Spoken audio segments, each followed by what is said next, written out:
avant de parler des obligations des cyclistes, je pense qu'il est nécessaire de faire en tout cas une mise à point sur les différentes sortes de cyclistes que nous pouvons rencontrer.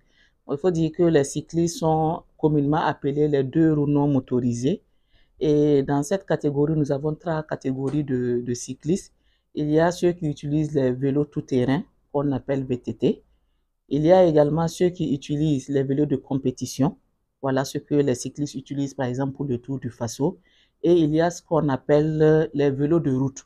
C'est généralement les vélos paniers. Et il faut dire que dans ces catégories-là, c'est le vélo de route qui est vraiment conseillé parce qu'il a tous les équipements obligatoires que nous devons avoir en sécurité routière pour en tout cas circuler en toute sécurité. Voilà.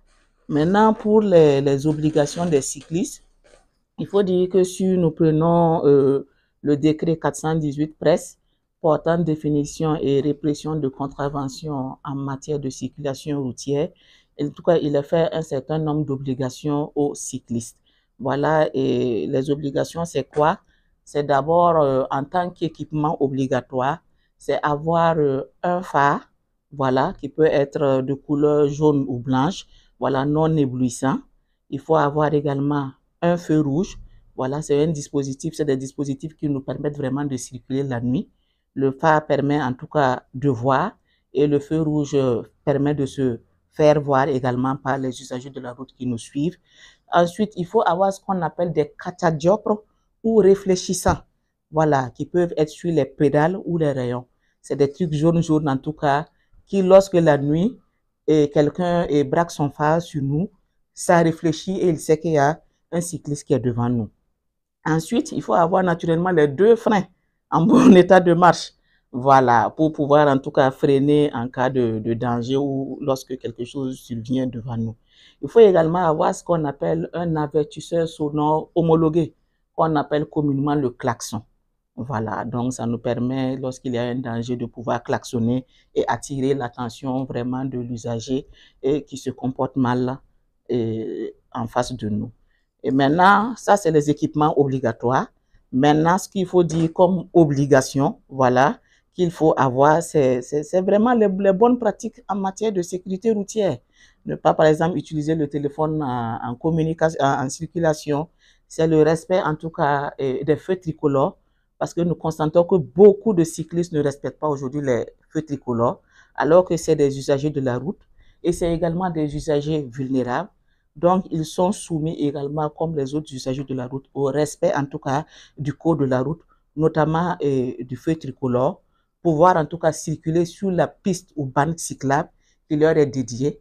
Assez souvent, on voit des vélos aussi qui se retrouvent sur la même voie que les voitures. Voilà, c'est interdit. Voilà. Également interdit, en tout cas, de se faire remorquer, c'est-à-dire tirer par un autre cycliste ou on voit certains qui sont derrière les tricycles, qui attrapent les tricycles pour se faire tirer. Voilà, c'est vraiment interdit, voilà, de le faire. Voilà, en tout cas, quelques obligations qu'on peut citer.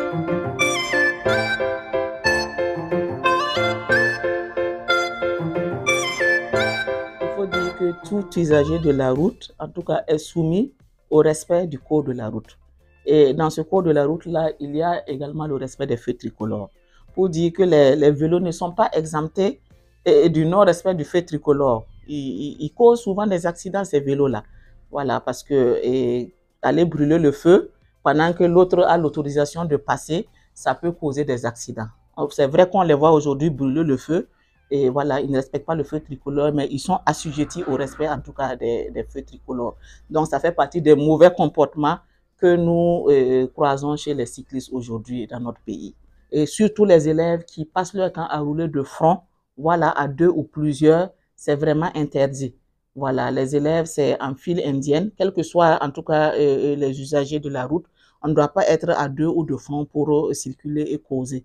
Voilà, la route est un espace partagé et nous sommes plusieurs usagers de la route qui nous retrouvons là-bas et chacun, en tout cas, doit avoir de bons comportements pour que nous puissions arriver à une réduction des accidents.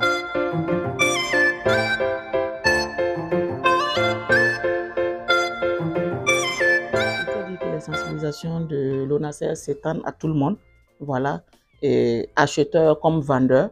Voilà, on leur dit, lorsque vous avez un vélo à vendre, voilà les équipements dont doit disposer le vélo pour pouvoir en tout cas être dans la circulation.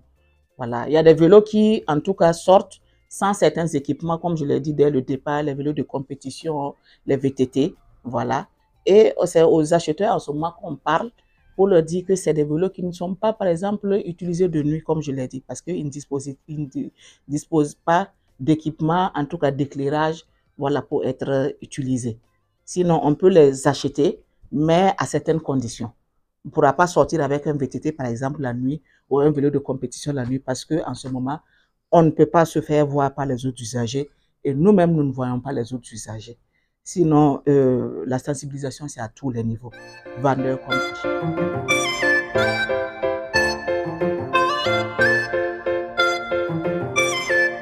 Il faut dire que vraiment, les accidents de la route sont aujourd'hui une question de santé publique et tout le monde doit s'impliquer dans la promotion de la sécurité routière, voilà, à tous les niveaux.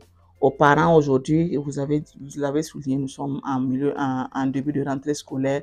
Lorsque nous donnons un engin à notre enfant, que ce soit un vélo ou une moto, que au moins l'enfant puisse avoir les b.a.-ba en matière de sécurité routière avant de se retrouver sur la route. Parce que lorsque nous circulons, la route nous parle. Elle nous parle à travers la signalisation routière qui est le code de la route. Et chaque usager de la route doit avoir un minimum sur ce code de la route-là avant de se retrouver dans la circulation. Ça lui permet d'abord d'être en sécurité et de mettre également les autres usagers de la route en sécurité. C'est vrai qu'il n'y a pas d'obligation au niveau des cyclistes pour le port du casque, mais il faut dire qu'aujourd'hui, il est recommandé. Voilà. Parce que lorsque nous sommes sur un engin à 2 roues, qu'il soit motorisé ou non, nous sommes considérés comme un usager vulnérable. Et ces usagers vulnérables, lorsqu'ils ont des accidents, majoritairement, c'est la tête qui est touchée. Voilà, on a vu des cyclistes qui ont eu des accidents et qui ont eu des traumatismes crâniens. Le port du casque n'est pas obligatoire à vélo, mais il est recommandé.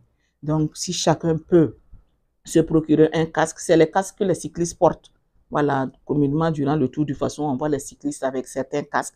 Voilà, ce sont des casques-là qui sont en tout cas des casques pour les utilisateurs de vélo.